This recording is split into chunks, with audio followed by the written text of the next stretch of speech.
Kata Nabi SAW, apabila ruh itu dicabut tabi'ahu basyar, maka pandangan akan mengikutinya.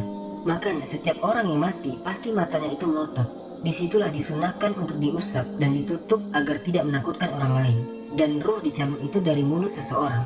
Kata Nabi SAW, apabila ruh itu seorang mukmin, maka ruh itu akan dicabut dimulai daripada ujung-ujung jari tangan dan kaki. Kemudian pelan-pelan naik sampai ke tenggorokan. Dari situlah kemudian ruh keluar daripada lisannya. Kata Nabi SAW, keluarnya seperti air yang terakhir keluar dari mulut botol. Teman-teman, Anda bisa bayangkan, kalau seandainya sedang memegang botol aqua dan itu masih penuh airnya, kemudian air itu kita tuangkan, tentu air itu akan sangat deras keluarnya. Tapi ketika dalam botol itu cuma tinggal 1 tetes saja, tentu apabila kita tuangkan akan berjalan pelan-pelan. Kata Nabi SAW, ruhnya seorang mukmin itu ketika keluar seperti tetesan terakhir yang keluar dari mulut teko, artinya pelan.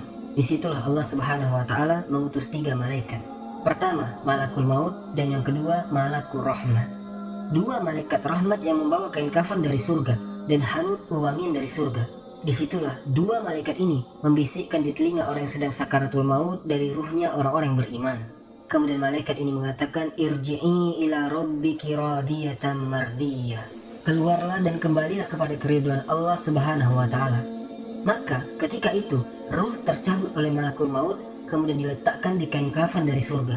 Kemudian bau harumnya sampai membumbung ke langit. Para malaikat yang di langit bertanya, ruh siapa itu? Maka sebagian mereka mengatakan ruhnya Fulan ibn Fulan.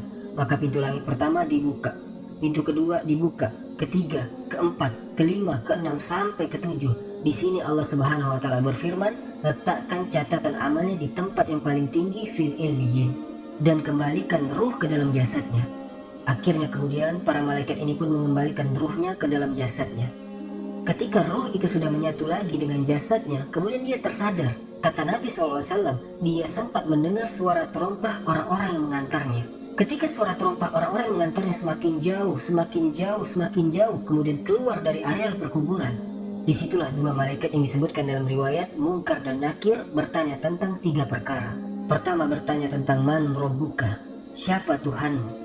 Yang kedua, wama nabiyuka, siapa nabimu? Dan yang ketiga, wama dinuka, apa agamamu? Maka Allah Subhanahu Wa Taala gambarkan orang-orang yang beriman, yusabbitu lahul ladzina amanu bil qawli tsabit, bahwa orang-orang yang beriman itu Allah mantapkan jawabannya. Apabila ditanya siapa Rabbmu, maka dia akan menjawab Allah. Apabila ditanya siapa nabimu, maka dia akan menjawab Muhammad SAW. Apabila ditanya apa agamamu, maka dia akan menjawab Islamlah agamaku. Ketika dia sanggup menjawab, tiba-tiba penyeru dari langit mengatakan, Sodaqo abdi, hambaku telah benar. Kemudian Allah Subhanahu Wa Taala berfirman, bentangkan kuburan itu seluas-luasnya, kemudian hembuskan angin dari surga. Maka tiba-tiba kuburan itu meluas, kemudian angin dari surga masuk ke dalam kuburan. Disitulah datang seseorang yang sangat tampan sekali, yang sangat indah sekali, yang sangat luar biasa tutur katanya. Tiba-tiba datang kemudian mengajak bicara, ngobrol. Tanpa terasa kemudian kiamat sudah dibangkitkan. Maka orang ini bertanya, siapa kamu?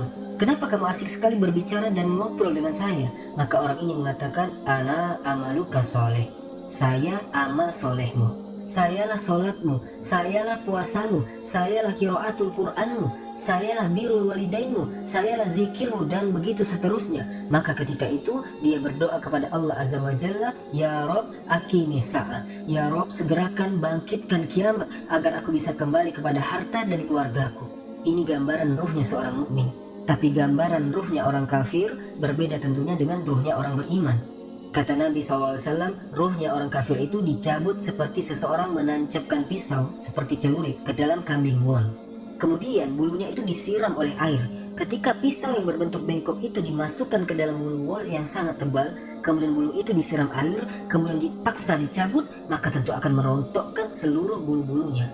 Begitulah gambaran Nabi SAW, ruhnya orang kafir apabila dicabut seperti itu akan merasakan sakit yang luar biasa, rontok semua persendiannya. Disitulah kemudian diutus 3 malaikat, 1 malaikat maut dan 2 malaikat azab.